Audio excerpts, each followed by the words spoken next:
بسم اللہ الرحمن الرحیم۔ السلام علیکم ورحمۃ اللہ وبرکاتہ۔ میں آپ تمام حضرات کا شکر گزار ہوں کہ آپ اپنا قیمتی وقت نکال کر یہاں پر آئے، خاص طور سے ہمارے میڈیا کے دوستوں کا، اور میں اس موقع پر ہمارے شاہد صاحب کو اور تبلیغی جماعت کے ذمہ داروں کو مبارکباد بھی دیتا ہوں، شکریہ بھی ادا کرتا ہوں کہ وہ لوگ آج آگے بڑھ کر کووڈ-19 کے جو امراض میں جو لوگ مبتلا ہیں، جو مریض مختلف تلنگانہ کے، حیدرآباد کے گورنمنٹ کے ہاسپٹلوں میں زیر علاج ہیں، ان کے لیے پلاسما دینے کا انہوں نے انتظام کیا ہے۔ گاندھی کے سپرنٹینڈنٹ سے آپ لوگوں کی گفتگو ہوئی اور ان کے بولنے پر آپ تمام حضرات تیار ہوئے ہیں۔ جملہ 38 حضرات ہیں، تلنگانہ کے مختلف مقامات سے تعلق رکھتے ہیں، اور اللہ کے فضل و کرم سے یہ تمام حضرات خود کووڈ سے مقابلہ کیے اور اللہ نے ان کو شفا دی۔ تو آج یہ لوگ آگے بڑھ کر یہ کنورژن پلاسما میں جا کر انشاءاللہ تعالیٰ کل سے، کیونکہ ایک دن میں صرف 6 لوگ یہ پلاسما دے سکتے ہیں، اور ڈاکٹرز نے بتایا کہ ایک پیشنٹ کو پلاسما دینے کے لیے کم سے کم 1 سے 1.5 گھنٹے کا ٹائم لگتا۔ تو یہ میں سمجھتا ہوں کہ بہترین خدمت ہے، اور اللہ سبحانہ و تعالیٰ سے دعا ہے کہ اللہ ان حضرات کی خدمات کو قبول کرے، اور اللہ سبحانہ و تعالیٰ ہمارے تلنگانہ میں، پوری ریاست میں، پورے ملک میں، بلکہ پوری دنیا میں آج جو لوگ اس وائرس کا شکار ہیں، اللہ اپنے فضل و کرم سے اس وائرس کا خاتمہ بھی کریں گا انشاءاللہ، اور جو شفا ہے اللہ ان کو اپنے فضل و کرم سے اللہ ان کو شفا بھی دے گا۔ اور یہ بہترین کام تبلیغی جماعت کے ذمہ داروں کی طرف سے کیا جا رہا ہے، کیونکہ آپ دیکھتے ہیں کہ جب سے یہ کووڈ-19 سے لڑائی شروع ہوئی، افسوس کے ساتھ یہ کہنا پڑتا ہے کہ بجائے وائرس سے مقابلہ کرنے کے لیے ملک میں خاص طور سے مرکزی حکومت کی جانب سے اور سنگھ پریوار کے چاہنے والوں کی جانب سے، ان کی تمام تنظیموں کی جانب سے یہ جھوٹا پروپیگنڈا شروع کر دیا گیا کہ تبلیغی جماعت کی وجہ سے یہ سب چیزیں پھیلی ہیں۔ بالکل غلط ہے۔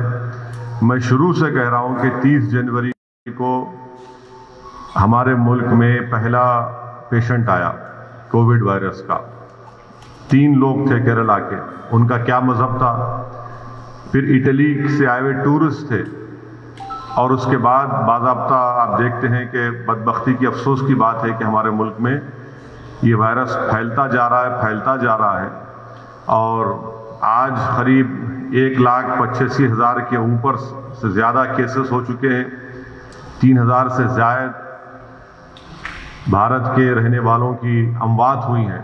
یہ بڑی افسوسناک بات ہے، مگر الحمدللہ ہم تمام کو مل کر اس وائرس سے مقابلہ کرنا ہے، اور میں آپ کے ذریعے سے ان تمام لوگوں سے بھی اپیل کر رہا ہوں جو کووڈ کے وائرس کے پیشنٹ تھے اور ان کو پروردگار نے، اللہ نے ان کو شفا دی، ان کو بھی آگے بڑھ کر اس کنولسن پلاسما میں ان کو حصہ لینا چاہیے، تاکہ جو آج پورے ملک میں یہ وائرس کی وجہ سے لوگ پریشان ہیں اور ان کو صحت مل سکے، ان کو شفا مل سکے۔ کیونکہ یاد رکھیے کہ آپ یہ کام کر کے نہ صرف کسی کی جان بچا رہے ہیں، بلکہ آپ ایک بچے کو یتیم ہونے سے بچا رہے ہیں، ایک عورت کو بیوہ ہونے سے بچا رہے ہیں، ایک ماں کو اس کی کوکھ اجڑنے سے بچا رہے ہیں، خاندان کو بچا رہے ہیں۔ تو ہم تمام کی کوشش یہ ہونی چاہیے کہ ہم انسان کی جان بچائیں، اور یہی سب سے اہم تعلیم اسلام کی ہے کہ انسان کی جان بچانا یہ ایک بہت بڑی حکم ہے، یہ بہت بڑی تعلیم ہے، اور اس پر ہم تمام کو عمل کرنے کی بہت ضرورت ہے، اور خاص طور سے ہمارے وطن عزیز کے ہم وطنوں کی جان بچانے کے لیے ہم تمام کو آگے آنے کی بہت بڑی ضرورت ہے۔ میں پھر سے تبلیغی جماعت کے ذمہ داروں کا اور خاص طور سے یہ 38 افراد کا جو بڑے ہی ایثار اور قربانی کے جذبے کا مظاہرہ کر کر آج آگے آئے ہیں، میں ان تمام کا شکر گزار ہوں، اور میری اللہ سے دعا ہے کہ جلد سے جلد اللہ سبحانہ و تعالی ہمارے ملک کو، پوری عالم کو اس وائرس سے، اس بیماری سے چھٹکارا دلائے۔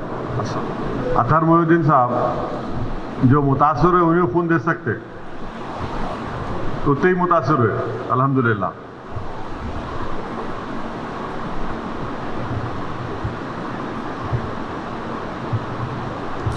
کیا حبیب نہیں پوچھ رہے؟ کامنٹ آن انڈیا چائنا جو کانفلکٹ ہو رہا ہے، زور زور سے بولیے۔ یہ دو یہ مفتا یہ مائک دو۔ ہلو انڈو چائنا کے بارڈر پہ جو کانفلکٹ ہو رہا ہے اس پہ آپ کامنٹ کیا ہے؟ ہاں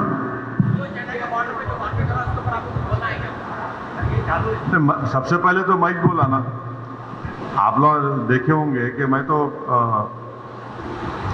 جمعۃ الوداع کی تقریر میں جو آن لائن پر ہوئی تھی، اس میں میں اس بات کا ذکر کیا، آج بھی کہہ رہا ہوں کہ 5000 سے زیادہ چین کے سپاہی انڈین ٹیریٹری پر قبضہ کر کے بیٹھے ہیں۔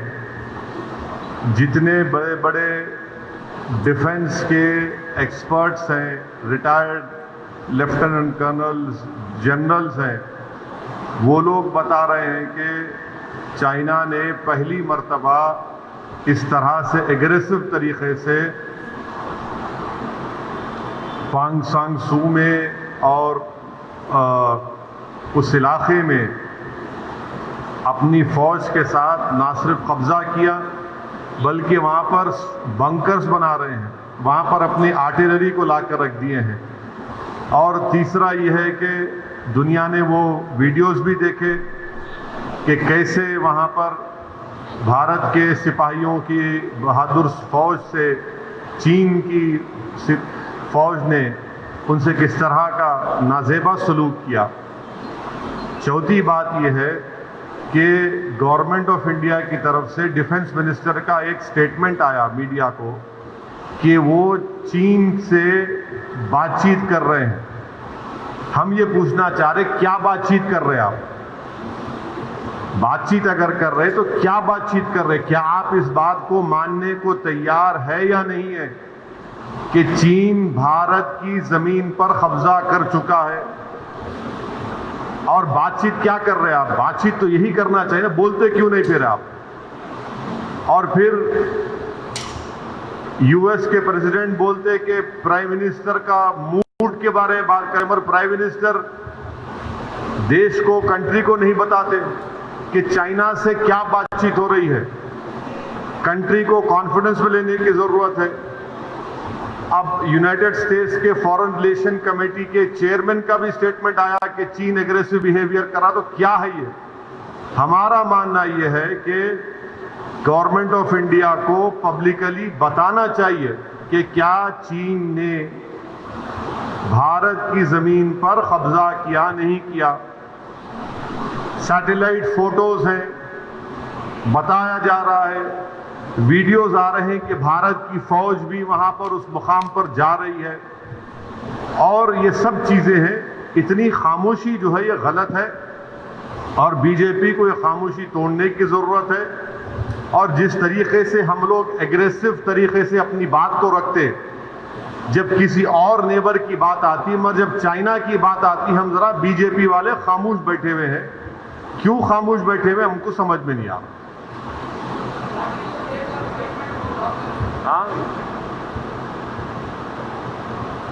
Sir, what is your take on 5.0 lockdown? Why are you criticizing the lockdown and again? This is the last question. I have been consistently criticizing the lockdown because it is unconstitutional.